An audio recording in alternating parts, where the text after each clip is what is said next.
今年是习近平上台以来，继2015年之后第二次举行抗战阅兵。为了这次阅兵，已经进行了3次演练，每次预演，北京长安街区都实施交通管控，周围戒严，就连点的外卖也无法入内，给当地民众带来相当的不便。北京市民周先生告诉本台，无人机早已经被禁止升空，因为它有拍摄功能。长安街已经封闭，不能经过，到处都是安保人员，管控规格都升级了。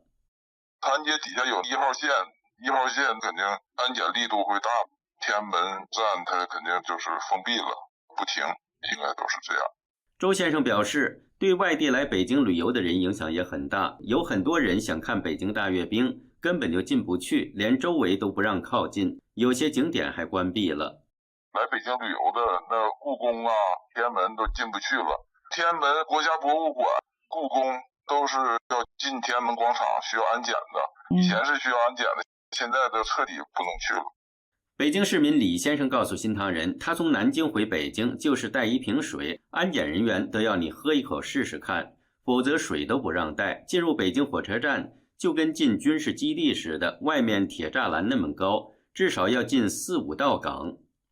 进最后一道岗的时候，我看到我没录下来，不能录啊。很多人这个包被打开以后一层一层检查，不管你是卫生纸还是内衣，只要你一下子要检查。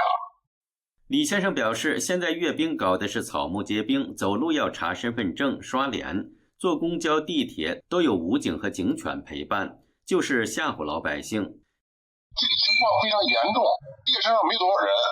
乘客的可能就3、4个，警察特别多，拉着警犬监控老百姓，不允许你乱说乱动，只允许你服从命令。新唐人电视台记者张中原、李珊珊、中原采访报道。